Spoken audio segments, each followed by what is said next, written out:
يسمع ولا يبصر ولا يغني عنك شيئا. انتہائی واجب الاحترام مسلمانانو، تیر جمعہ ہم پدی باندے خبر کڑے وا چې محبت د الله رب العالمین سره پیدا کو، د انسانانو د نجات او د انسانانو د خلاصې بل لار نشتا سوا د دینا چې د رب العالمین سره محبت پیدا کی، د رب العالمین سره مسلمانان تعلق پیدا کی. دا د مسلمانانو اهم ذمہ داری دارونو او دا د دنیا یو قانون هم ده چې چا سره مینې سړی د هغه تابعدار جوړیږي. نو د رب العالمین تابعداری خو مقصود ده او اصل ده، دا به ال حاصلیږي چې مونږ تاسو سره د رب العالمین مینې اور د رب العالمین هغه محبت را سره، نو بیا به مونږ د رب العالمین تابعدار شو. ګوره نن چې د چا سره مینه ده، سړی د هغه چا تابعدار دی. چا سره چې مینه نشته نو د هغه تابعداریم سړی نه کوي. نو عرض دا دی چې انسان دی به د رب العالمین تابعداري، خپل جن به د رب العالمین په مینه کې صرف کړي اور خپل جن به د رب العالمین په مینه کې تیری. او که د رب العالمین مینه د زړه نه ووته نو د داسې زړه مثال د هغه کنډر دی چې هیڅوک ورکې نه وي. دی وجه نه مسلمان دی به دا زړه د رب العالمین په مینه باندې ډک ساتي. لکه یو کور دی، د هغه د زینت دپاره پکار دا دي چې سړی ورکې اهل و عیال ساتي، اوسېدونکي خلک دي پکې. یو ډېر ښکلی کور دی خو چې هیڅوک ورکې نه اوسي دا کور زینت نه وي، دا هغه کور حسن نه وي، دا هغه کور مزه نه وي. ولې ښایسته کور دی، هر قسم سہولیات ورکې شته، لیکن اوسېدونکي ورکې نشته، نو د دې کور حسن هم نشته. یا اوسېدونکي ورکې شته لیکن هغه خطرناک خلق دی، گاونډیان ته تنگ دي، رونه ته تنگ دي، بیا هم دا کور څه کور نه دی. دقه مثال رونو د زړه دی. دې زړه کې که هېڅوک نه وي نو دا زړه ډېر ښایسته کور دی، خو چې څوک پکې نه اوسي نو خوند یې نشته. او بیا که پکې صرف د دنیا محبتونه، د دنیا مینې او دارنګې د شرکیاتو بدعاتو خواهشونه او عملونه اوسي، بیا هم مزه یې نشته. د څنګه چې د کور ښایست په دې کې دی چې ښایسته خلق دی ورکې اوسي، داسې د زړه ښایست په دې کې دی چې دې کې د رب العالمین مینه وي، د رب العالمین محبت دی پکې. نو عرض مې دا کو چې د الله مینه اور د الله سره محبت دا د زړه حسن دی، دا د زړه مزه ده، دا د زړه ښایست دی، دا د زړه ژوند دی. رونو نو پکار دا ده چې د زړه کې د رب العالمین مینه پیدا کو، د الله رب العالمین سره محبت ورکې پیدا کو. او کله چې د رب العالمین سره محبت پیدا کو بیا رب العالمین هم ډېر وفادار ذات دی، دغه رب به د ستا هر مشکل کې مل وي. نن ولې مسلمان پریشان دی، نن ولې مسلمان په سلو مسلو کې اخته دی؟ غټه وجه دا ده د مسلمان زړه کې د الله محبت نشته. نو چې کله د الله مینه د زړه کې نشته نو مشکل کې د رب العالمین نه یادوي، په سخت او پریشانۍ کې د رب العالمین امداد هم نه کوي. ځکه دنیا کې هو قانون دا دی چاله چې په سخته موقع باندې لړ شي هغه د احسان یاد ساتي، خو چې چا سره دی الیک سلیک دی او سخته کې هغه ته آواز وکړي نو هغه وایي وروره تا خو زه نه پېژنم. نو رب سره خپل تعلق جوړ کړه، الله سره خپله مینه برقرار ساتل پکار دي چې داسې نه وي چې زمونږ آواز د رب العالمین په دربار کې ناشنا لګي. په خوشحالی کې د سرور په حالت کې د امن په حالت کې رب العالمین یاد کا نو الله رب العالمین به دیم د سخت په حالت کې یاد کی. پیغمبر علیہ السلام سره د رب العالمین امداد ولو، د رسول الله مبارک زړه کې د الله سره مینه وا، د الله سره محبت، نو رب العالمین به امدادم کو. یو ځل پیغمبر علیہ السلام د یو ونې لاندې وده دی او آرام کې یو توره بره ځوړنده کړی ده. یو کافر راغی، پیغمبر علیہ السلام یې ولیدو، هغه وی چې راشه موقع ده ډېر لوی انعام به وګټې د قریشو په سر باندې. ابو جهل بدلم ډېر څه درکي دې قتل کا، لاړو هغه توره راواغسته د پیغمبر علیہ السلام سر ته چې کومه ځوړنده ده بره ونه کې توره راواغسته او پیغمبر علیہ السلام باندې چغه کړه من یمنعک منی یا محمد، اے محمد نن به دې رانه څوک خلاصي. پیغمبر علیہ السلام تش لاس دی، کافر سره توره ده، پیغمبر علیہ السلام چې ګوري نو توره هم نشته، دا کافر په لاس ده. نو ګوره د الله سره مینه چې د چا وي د هغه حوصله نه خرابېږي، د هغه په الله اعتماد. پیغمبر علیہ السلام ورته فرمایي الله زما خلاصون کې هغه الله دی. دا چې مشرک سړی هغه به وایي چې پیر بابا په نیکۍ مې را مدد شه، نو بیا نه پیر بابا یو نه ټر بابا یو نه جر بابا یي، بیا تخته ګړي پوهېږي. بیا ګیله کوي یاره بابا ملامت راوستم. هلکه تا چغه هغه چاته والده چې هغه د چغې قابل نه دی، او قرآن وایي وهم عن دعائهم غافلون. دا خلک ستا د چغو نه غافل دي، نه دي خبر چې ته ورته چغې وایې، ناخبره دي، بغیر اسبابو چې آواز اوري هغه څوک دی؟ هغه رب العالمین دی. نو پیغمبر علیہ السلام ته فرمایي الله به مې خلاصوي، ځکه رب وعده کړې ده چې والله یعصمک من الناس، الله زما د حفاظت ذمہ داري اخیست. چې دا الله ټکي پیغمبر علیہ السلام وې د کافر د لاس نه توره وغورځېده، بے اختیار شو، دومره روب پې راغې د الله په دې نوم سره چې د هغه کافر د لاس نه توره وغورځېده.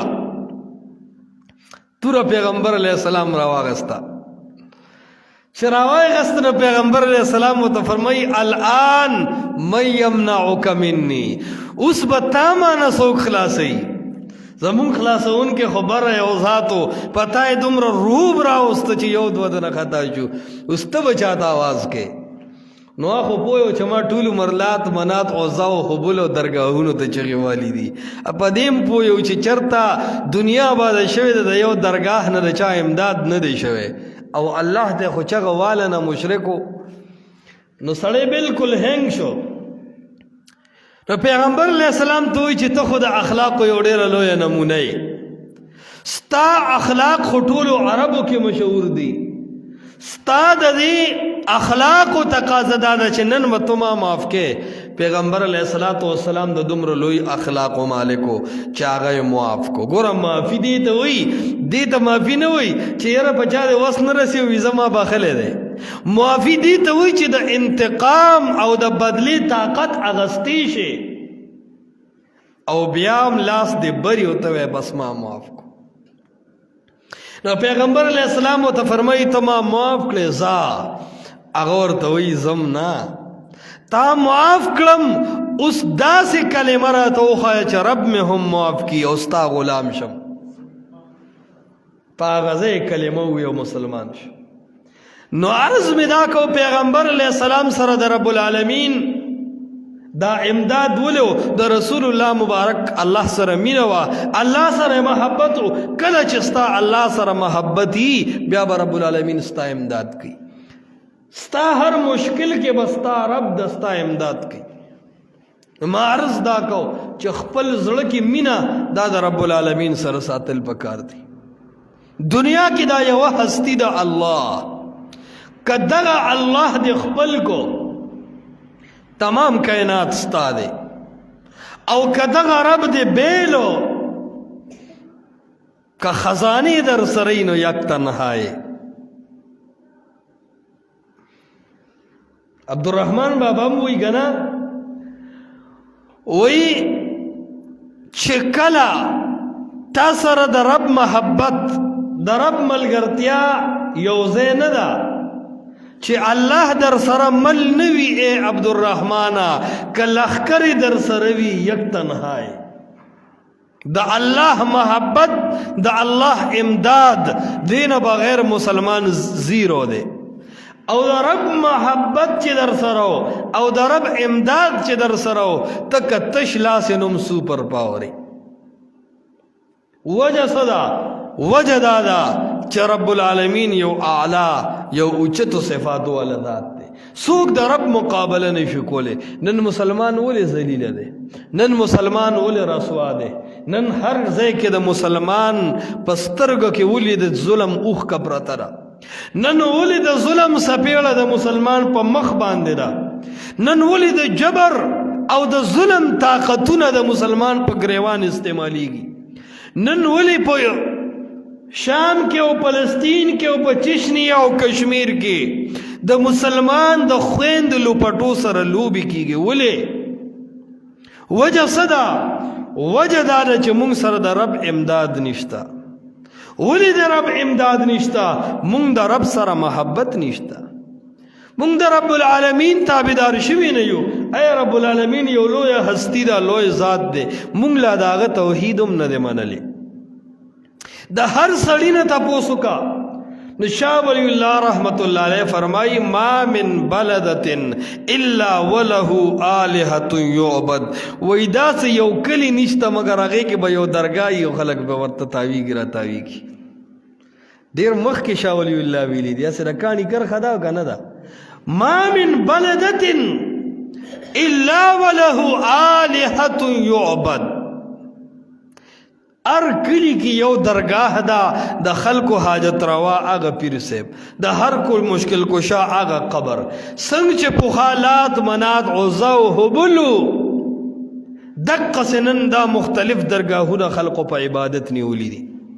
رونو فکر پکار دے کل چه تا دا رب العالمین توحید نلے پی جندلی او کله تا د رب العالمین سره مینه نه ده شروع شوي، د الله یو والد نه دی تسلیم کړي، نو ته به د رب العالمین د امداد څه تمه وکړي او تا سره به د رب العالمین امداد سره شي. د سیدنا موسی علیه السلام مور ده، پر رب العالمین اعتماد ده، پر رب العالمین بروسه ده، رب العالمین سره مینه ده. نو کله چې موسی علیه السلام پیدا شو دک ټیم به پیرغون ماشومان وجل، خو الله رب العالمین د موسی علیه السلام مور ته وی فاذا خفت علیه فالقیه فی الیم. اے د موسی علیه السلام موره فاذا خفت علیه کپدی موسی علیہ السلام یریږي چې فرعون رانه مړکی نو فالقیه فی الیم د سمندر ته ولا. اوس ظاهر تقاضا دا ده چې سمندر ته ولی غمړ دیکھو کې دي چې فرعون نه بچ شي هغه خبر نشي، سمندر ته خو چې دی وښته نو مړ دیکھو. لیکن دا الله سره مینا وا، دا الله رب العالمین سره تعلق ده، دا الله رب العالمین په ذات باندې اعتماد ده. فوراً سمندر ته صندوق کې بند کو سمندر ته ورويشت. او قرآن وی فَعَلْقِهِ الْيَمُّ بِالسَّاحِلِ يَأْخُذْهُ عَدُوٌ لِّي وَعَدُوٌ اللَّهِ. دی به وینیغ زما د دشمن کور ته ځي. دا زړورتیا به څوک کوي چې خپل ماشوم د دشمن کور ته ولېږي؟ نشي کولی. بیا مور څومره کمزوري زړه وي خو په رب العالمین اعتماد دی، الله سره محبت دی، بس د الله خبرې مني. دی ته وی ایمان بالغیب. د چا چې رب سره محبتي هغه چون چرا نه کوي، بس هغه د رب العالمین خبره دقه سي مني. نو هغه ته وی اے رب العالمین دا خو زما بچی دی، سمندر دی چې اولم مړ کیږي خو رب چې ته وې صندوق کې بند کوله نو بس رب دا دی ومې ویشت. اے رب زما زړه خدا دی چې هر چاله د لاس له ورشي خو د فرعون لاس له دې ورنشي ځکه هغه قصاب خو ناست دی ته دی چې ماشومان لالئ الله ورته فرمایي هلته کې به لیږم بیا مور د زړه قرار نه کوي موسی علیه السلام په صندوق کې روان دی او دا مور ورپسې د لرې لرې نه شا طرف ته روانه ده تماشه کوي چې د صندوق مخه کم طرف ته ده د فرعون کور ته چې کم تالاب د غټ سمندر نه د نهر او سین نه وته و اکه تالاب کې صندوق د موسی علیه السلام ونخت پکې دننه موسی علیه السلام دی او قرآن کې الله رب العالمین فرمایي چې ته یریږه ما لا تخافي ولا تحزني انا رادوه الیک وجاعلوه من المرسلین اے د موسی مورې یرونه کې غمجن نشي زه رب العالمین یم هر کار مې ناشنا وي هر کار کې مې حکمتونه وي یو خبره یاد ساته دو انعامات به غټ کوم یو انعام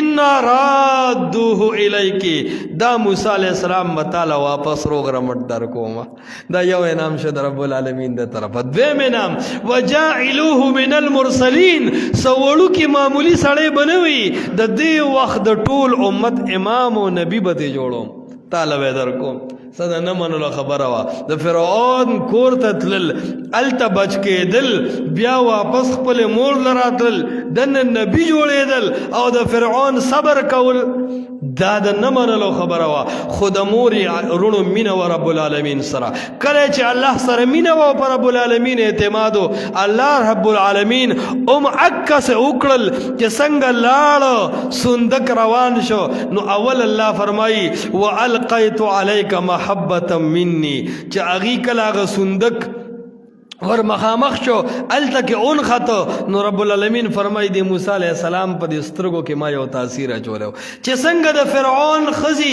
بیبي آسیه صندوق کلاو کو نو الله فرمای والقیت علیک محبتا مني یومین او یو سرور په دکې چې بیبي آسیه ورته وکتل نو ورته فورا وی لا تقتلوه اے فرعون زما خاونده ډیر دی وجل یو پکې پرېده لا تقتلو بس دا خو په صندوق کې بند راغلی دته بس نه وی ولی بس نه وام وجه صدا عسى ان ينفعنا او نتخذه ولدا یا خو به تزوی جوړ کو سنا سفیده خو برا کی اوس فرعون دی الله لون کو خلک وی د شیطان وګونه د کانی کنه دا خبره غلطه ده د شیطان د نفع او د نقصان مالک د الله دی دا خبره غلطه ده نو الله رب العالمین فرعون وړاندو کونو کو شیطان بخو ویخي ارس به ویني لیکن چې رب دې د نجات فیصلو کی شیطان دې نشي غرق کوله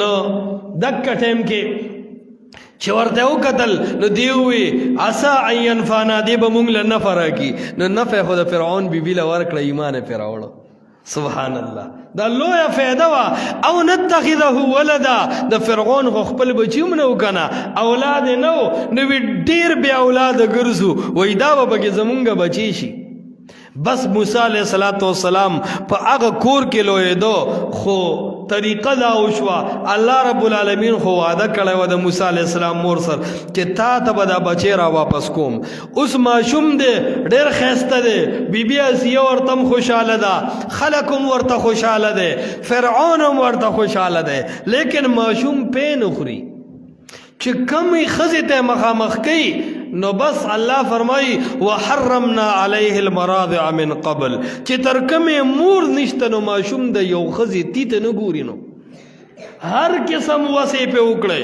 فرعون هم حیران عجیبه کیسه ده ماشوم پې نسکي آسیه بیبي هم حیرانه په دکه ټیم کې په دې نوکرانو کې د موسی علیه السلام خور هم وه هغې فرعون ته وی چې یاره داسې یو طریقه به وکړو چې یو ښځه ده هغې ته به لاړ شو هغه به د دې تربیت وکړي او د دې خیال به وساتي او دې کې به ډېرې زیاتې فایدې وي نو هغه وی چې رایه ولی نو لاړه دا ښځه دا جینې خپلې مور پسې چې مورې هله راځه کوکا پینس کی او ستا په یو ته انتظار دی د موسی علیه السلام مور رااله. اوس د فرعون عقل کار نه کوي چې یاره د دې ټولو میندو پې نسکي او د دې سکي دا به مور یې اوسه چل بی. بس الله رب العالمین ړون کون کو. مور د موسی علیه السلام رااله چې څنګه موسی علیه السلام لاس کې واغسته هغه فوراً د خپلې مور ته رودل شروع کړو او پیس کلی شروع کړو. دا یو د خوشحالی خبره وه او د الله عک وعده پوره شوه چې الله ورته فرمایلی و چې فرددناه الی امه. الله وی موسی علیه السلام مې خپلې مور ته واپس کو کی تقر عینها چې سترګې یخې شي سترګو ته هغه سکون میلاو شي. او قرآن وی د موسی علیه السلام دا مور دا په بچي دومره مهربانه وه چې دا انتهایی پریشانه وه چې یو شپې د دشمن په لاس کې تیره کړه. سړزي به وه پیک ګرمي به وه د خوراک به څه حال و. هغه شپه وه د موسی علیه السلام په مور باندې تیره شوه. قرآن وی ان کادت لتبدی به لولا ان ربطنا علی قلبها. الله فرمایي که ما د موسی علیه السلام د مور زړه مطمئن کړی او کلک کړی نه وي کیدای شي خولې نه چغه ختلې وه چې هله زما بچی راشه. خو الله یې زړه کلک کړو نو خولې نه چغه ونه خته. الله رب العالمین فرمای ورته مې وویل چې لا تحزن ای د موسی مور غمجنه نشي. او د قوم ته مې وښوده لتعلم ان وعد الله حق چې ته په دې پوه شې چې د رب العالمین وعده رښتونې ده. الله چې کومه وعده چا سره وکړي د الله وعده دروغجنه کیږي نه. ولكن اکثر الناس لا يعلمون. خو دا خلق نه دی پوهه دی الله په صحیح معنو پیژندلی نه دی. نو عرض می دا کو چې د رب العالمین سره مینا د رب العالمین سره محبت دا یو داسې شی دی چې الله رب العالمین بیا د دې په بدله کې وفا کوي. د موسی علیه السلام د مور مینا او محبت د الله سره نو رب العالمین ورله څومره ښه بدله ورکړه. ماشوم له به پې هم ورکول اور مزدوري به ورته هم ملاوېده. خپل زوی له پې ورکول او کرایا او خرچه به ورته د فرعون د کور نه ملاوېده. دې ته وایي امداد د رب العالمین. وروڼو نن هم رب العالمین امداد کوي مسلمان سره خو په دې شرط که مسلمان صحیح د الله رب العالمین سره مینه شروع کړه. د الله سره مینه سره د الله دی کتاب ته کښېنه. د الله دا کتاب زده که دا په خپل عمل کې راوله. او کله کله داسې وي چې رب العالمین سره د مینه وي په تا به امتحانات هم راځي. سیدنا ابراهیم علیه السلام باندې یو څو امتحانات راغلی وو. وجه څه وه د رب العالمین سره مینه وه او الله په ټولو امتحاناتو کې هغه کامیاب کړو. او هر امتحان سړیر ناشنا سړیر عجیبه. اول امتحان د ابراهیم علیه السلام هغه پیدا و چې کور کې پلار آتش پرست و مشرک و. او دا ډېر لوی امتحان دی چې د سړي پلار مشرکي رور مشرکي خاندان کې څوک داسې مشرک وي چې د ده مسلې ته خرنډ وي. دا ډېر ګران کار وي. لکه رسول الله مبارک ته ابو لهب خرنډ شوی و ابو جهل ورته خرنډ شوی و. بس د الله د پیغمبر په دعوت کې مستقل رکاوټ و. نو ابراهیم علیه السلام د الله توحید بیانوي خو د هیچا لحاظ نه کوي. ټولو نه اول پلار ته وایي یا ابتې انی اراکا وقومک فی ضلال مبین. اے زما پلارا ته هم گمراه یې او ستا قوم هم په گمراهۍ کې وینم. دې گمراهۍ د شرک نه روزه د اور عبادت پرېږده د درګاهونو عبادت پرېږده د لات منات عزا هبل یعوس یعوق نصر اور دغه رنګې د کلي د درګاهونو عبادت پرېږده. یو رب العالمین ته حاجت روا او مشکل کشا ووایه یا ابت انی اراکا وقومک فی ضلال مبین. دعوت ویم دې ده چې د چا به ورکې لحاظ نه کې. خوش اخلاقی په خپل ځای ده. د ابراهیم علیه السلام نه اعلی اخلاق د چاو د پیغمبر نه زیات اوچتو اخلاق والا څوک کیدی شي سره د اخلاقو. بیا هم پلار ته وایي انی اراکا وقومک فی ضلال مبین. تم گمراہ یو قوم دم گمراہ دے. اخلاق اعلی لیکن چې د رب مقابله راشي بیا پلار پاتې کیږي بیا زوی پاتې کیږي بیا ښځه پاتې کیږي سره په رب اغستی شي. انی اراک وقومک فی ضلال مبین. پلار سره د ابراهیم علیه السلام اختلاف دی. ولې دی جی؟ وجه داره چې د ابراهیم علیه السلام مینه د رب العالمین سره وه. او بیا سورت مریم چې قرآن کولاو کې نو ابراهیم علیه السلام او د پلار بحث شوی دی، مناظره شوی ده. ابراهیم علیہ السلام پلار ته دعوت چلوله ده، نصیحت یې ورته کړی دی.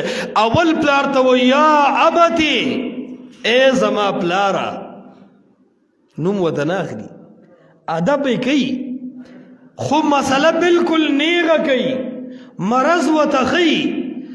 ډاکټر هوښیار کم دی چې تا کې غټ مرضی، شوګر دی هم دی او بلډ پریشر دی هم دی او ډېرې مسلې دی، او تا ته وایي چې ټیک ټاک یې ځه. دته خلک ښه ډاکټر وایي نه وایي، وایي زه مرم، هغه وایي چې ځه. ښه ډاکټر خلک دې ته وایي چې ته د یو مرض نه نه خبر، هغه الټراساونډ یې سی جی یو څه بل څه وکړي او مریض ته وایي یاره تا کې خدا دا مسله ده. خلک وایي ډېر قابل ډاکټر دی، زما مرض یې معلوم کو. نو ابراهیم علیه السلام قابل ډاکټر و، پلار ته مرضونه ښیي، لومبی مرض ورته ښیي. یا ابتې، ای زما پلاره، لم تعبد ما لا يسمع ولا يبصر ولا يغني عنك شيئا. اے زما پلارا، لم تعبد ما لا يسمع، اے پلارا دا اغا چا عبادت ولی که چا اغا ناوری. خلق وی دا اوس خلق روت وی چه مڑی ناوری، وی دا اوس دا سن 58 خبره روتا. مونږ وایو د پیغمبر علیه السلام نه هم د 2000 کاله مخکې خو چې د سیدنا ابراهیم علیه السلام هم عقیده دا وه چې مړي نه اوري. یا ابتی لم تعبدو، ته ولې عبادت د هغه چا کې لا یسمع نه اوري ولا یبصر او نه ویني. خلک خو وایي چې د قبر په خزه باندې پرنده کینی نو دا وتم پته لګي چې دا چنچن دی او که چنچنه پته نه لګي. دی پوخا به دی بدعتیانو د مړو سره قبر کې دردبینې کې خو دی خوردبینې نو یا به ولا غټې چشمې د پوزې به دی بانس کې خو دی نو، خو په چشمو مېر منصري کې هم پته نه لګي چې دا چنچن دی او که چنچنه. ایو بوډا موحد هغه ویلي که نه، وي زه په ژوند دا فرق نشم کولی چې دا چنچن دی که چنچړه. وي پته نه لګي چې د دې بدعتیانو مشرکانو دا مړي پس د مرګه دا پېژنګلو څنګه کوي. الله اکبر. مشرک قوم نه الله عقل اغستی، دا ډومبې عذاب دی. مشرک او بدعتیانو کې چې ته مونږ مولا ونه لیدو چې ګوري د عقل او د علم نه خلاص سړی به بدعتي. بہرحال نو هغه ورته وایي یا ابتې، ای زما پلارا، لم تعبدو، په کوم دلیل ته عبادت کې، په څه وجه عبادت کې، ما لا یسمعو، چا کې چې طاقت د اورېدو نشته، ولا یبصر، څوک چې طاقت د لیدو نه کوي، ولا یغني عنک شیئا. اے پلاره دا خو سرخوږی هم نشي لرې کولی. لا یغنی عنک شیئا. اے پلارا، دا پا قبر کے پروت پیر سیب، دا پا قبر کے پروت کاکا سیب، دا پا قبر کے پروت بابا سیب، دا پا قبر کے پروت رحمت اللہ علیہ، دا پا قبر کے پروت رضی اللہ عنہ، دا پا قبر کے پروت علیہ السلام. لا یغنی عنک شیئا. اے پلارا دا حس قسم تکلیف نشی لرے کولے. نو کله چې تکلیف نشي لرې کولی نو ابراهیم علیه السلام پلار ته وی پلاره جواب را، لم تعبد، په کوم دلیل او په کوم وجه ته دته را مدد شوی. پلار ورته ډېر بد وکتل چې مرکز دې زما وچېړو. پلار لوی پیرو، ډېرې مریدانو، خلکو ته سیټ ته ویم چې هلکه ظالمه په غټ سیټ باندې را روانې، پلار د لوی پیر دی، دی به مړ شي، ستا نمبر دی، خلک دته په تماشه دی، مکوه دا خبرې ځان له ټول سیټ خرابوي. هغه وایي د دنیا سیټ بېشکه ګټم خو د رب سیټ به علم، آخرت به علم. پلار مې خطا روان دی. نو لومبې ورته ووایي چې پلاره دا څه کې، بیا ورته فوراً وایي یا ابت انی قد جاءنی من العلم. پلار ورته وایي چې دا دومره مولان دي، دی ولې دا مسله نه کوي چې ته کې. خلق وی کنا یارا قسم دی دې کلی کې یو مولوی صاحب دې مخ نه وې شغله او رڼا خطا هغه خو چته دا خبرې نه دي کړې وي زمونږ د یادو خبرې دي وي سنت نه بعد به په جمع درې ځله دعا کوله هغه به وي چې څلوېښتي دې مړي بسې وکړه په تازه تازه کې دې ورپسې خیرات وکړو بس د جهنم دا غوپې وی بس په خیراتو په روجو تبار روزي دا خبرې خود هغې نه دي کړې نو ابراهیم علیہ السلام ورته وایي ټیک د مولان به نه کوي خو انی قد جاءنی من العلم ما سره د اسمان وحی ده ما سره علم ده ما سره دلیل ده او دې مولانو سره دلیل نشته کاش چې عوام پوهې دی چې خلک وایي یاره هر مولا خپله خبره کوي هوښیار عوام وایي نه دې مولا سره قرآن دی دې مولا سره حدیث دی او دا بل صرف اور صرف خپلو زړو خبرو راټینګ کړی دی یو کس وی چې یو ځای کې حق بیانېده وي یو مولا ما ته ووایي چې بس د خپل زوړ دین سره کار ساته وی ما ورته ووایي چې زوړ دین کې خو ما ته صرف مونځ پاتې شوی د دنیا نه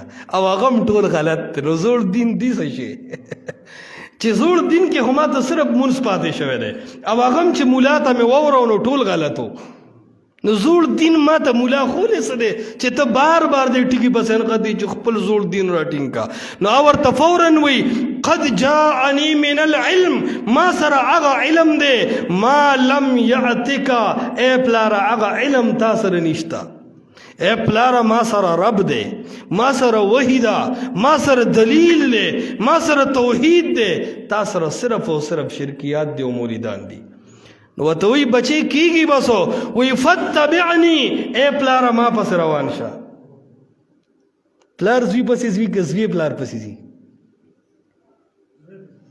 زوی پلار پسې ځي که نه او ابراهیم علیه السلام ورته څه وایي فتبعنی پلاره ما پسې روان شه دا چې دا مولان وی به چې ډېر لوی ادب دی سور بن پیری دی عقل او علم او ادب نه پیژني فتبعنی پلاره ما پسې روان شه بچیه ولې اهدک صراطا سویا په کږه روانې تا ته لار سموم کله الله زوی ته کمال او علم ورکي بیا د دین په خبرو کې به پلار دین ته ګوري نو بہرحال ابراہیم علیہ السلام وتوی فتبعنی اهدک صراطا سویا ما پس روان شزتا تلار سموم او بیا ورته وصیت او نصیحت کئ یا ابت لا تعبد الشیطان اے زما بابا جان د شیطان عبادت مکو د شیطان عبادت خو نه کو د وره کو خو پته لګي د رب مقابله کې شرک ته لار سمول او د رب مقابله کې شرک غستل د شیطان عبادت دی نابتو یا ابت لا تعبد الشیطان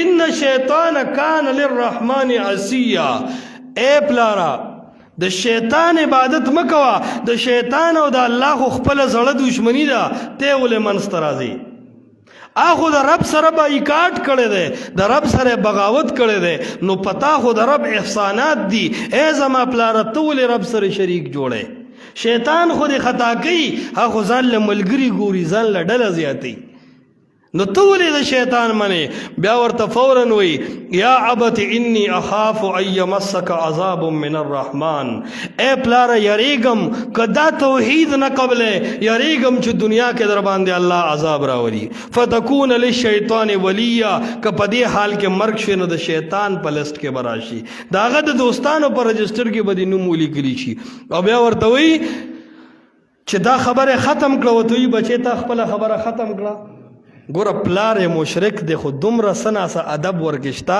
چې د زوی خبره واورېده دا د بیوقوف سړي کار دی چې هغه خبره شروع کته نه ته چغې وې خبره د هغه واوره چې کله د خبره واورېده اوس جواب وکړه خو هغه مشرکو هغه ورته وایي دا خبرې چې د واورېدې نو زه دنه یو تپوس کوم اراغب انت عن آلهتي یا ابراهیم اے ابراهیما د دې لات بنات عزا او هبل د دې یعوس یعوق نصر د دې کاکا صاحب د پیر بابا او د میا کریم شاه بابا د دې باره کې چې زه ستا د رای ګورم اراغب انت عن آلهتي آیا ته زمونږ د دې معبودانو نه ډډه کې د دینه مخ اړې دې ته تندي تریوې د دعوت نه خو دې دا معلومیږي فوراً ورته وایي دلیل نه وایي لئن لم تنتهي پلار کم زورو پیرو موریدانیو لئن لم تنتهي اے ابراہیم علیہ السلام کم من نشوی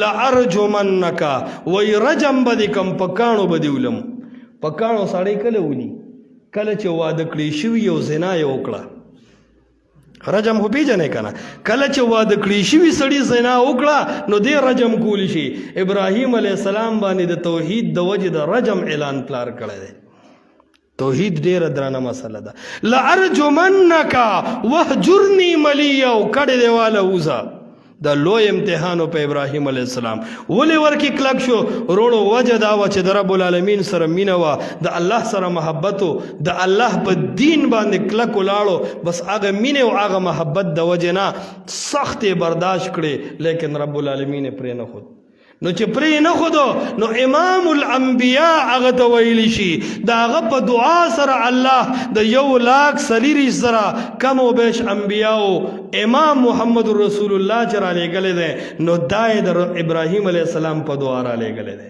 او د دې رسول الله ډیوټي ابراهیم علیه السلام متعین کړی وه الله په عربو کې داسې پیغمبر راولېږه یتلو علیهم آیاتک چې ستا د کتاب بیان ورته کوي نو وروڼو عرض مې دا کو چې د الله سره محبت پکار دی چې مسلمانان جوړ کی انبیاء علیه السلام یا څومره د امت نیکان خلق تیر شوي دي هغې د رب العالمین سره مینه وه د الله سره محبت و نن ځکه د هغې نومونه په اوچت شان باندې یادېږي الله رب العالمین د زموږ ستاسو زړونو کې د الله رب العالمین او د قرآن او د سنت محبت پیدا کړي استغفر الله